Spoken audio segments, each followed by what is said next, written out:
సుందరాయ శుభాంగాయ మంగళాయ మహోజసే సింహశైల నివాసాయ శ్రీ నృసింహాయ మంగళం. శ్రీ శ్రీ శ్రీ వరాహలక్ష్మీ నృసింహస్వామి వారి సన్నిధానంలో భాద్రపద శుద్ధ పంచమి ఆదివారం స్వాతి నక్షత్రం సెప్టెంబర్ 8వ తారీఖు యథావిధిగా 4 గంటల నుంచి 4:30 గంటల వరకు సుప్రభాత సేవ. సుప్రభాత సేవలో భాగస్వాములు కాగోరు వారు దానికి తగిన రుసుము చెల్లించి సంప్రదాయ వస్త్రధారణంతో పరిమిత సంఖ్యలో భాగస్వాములు కావచ్చు. 4:30 గంటల నుంచి 6:30 గంటల వరకు ప్రాతరారాధనం.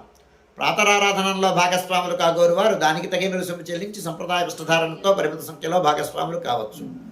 4:30 గంటల నుంచి 6:30 గంటల వరకు జరిగేటువంటి ప్రాతరారాధనంలో భాగంగా నిత్యవేద పారాయణం, ఉపనిషత్ పారాయణం, దివ్య ప్రబంధ సేవాకాలం, అనంతరం ధూపసేవా సమయంలో చతుర్వేద పారాయణం, శ్రీరామాయణం, భారతం, భాగవతం, విష్ణుపురాణం, క్షేత్రమాహాత్మ్యం, వరాహపురాణం, శ్రీభాష్యం, భగవద్విషయం మొదలైన గ్రంథాలన్నీ పారాయణం చేయడానికి ఉపక్రమిస్తారు. అనంతరం బాలభోగ నివేదనం అయిన తర్వాత నిత్యహోమం, బలిహరణం అయిన తర్వాత మంగళాశాసనం, చాత్తమర గోష్ఠి, తీర్థ వినియోగం అయిన తర్వాత చుట్టు సన్నిధులలో మంగళాశాసనం పూర్తి చేసుకున్న తర్వాత సుమారు 6:30 గంటల నుంచి సర్వదర్శనం ఆరంభమవుతుంది.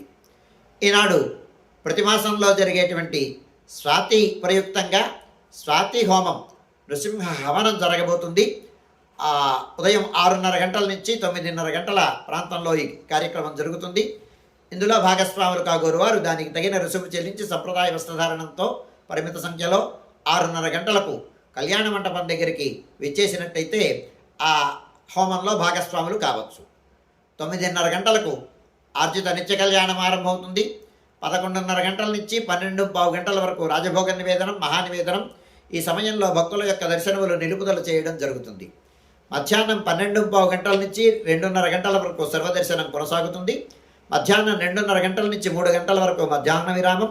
ఈ సమయంలో భక్తుల యొక్క దర్శనములు నిలుపుదల చేయడం జరుగుతుంది. మధ్యాహ్నం 3 గంటల నుంచి రాత్రి 7 గంటల వరకు సర్వదర్శనం. రాత్రి 7 గంటల నుంచి 8:30 గంటల వరకు రాత్రి ఆరాధనం. రాత్రి ఆరాధనలో భాగస్వాములు కాగోరు వారు దానికి తగిన రుసుము చెల్లించి సంప్రదాయ వస్త్రధారణంతో పరిమిత సంఖ్యలో భాగస్వాములు కావచ్చు. రాత్రి 8:30 గంటల నుంచి 9 గంటల వరకు సర్వదర్శనం. 9 గంటలకు ఏకాంత సేవ కవాట బంధనంతో ఈనాటి కార్యక్రమం సుసంపన్నమవుతుంది.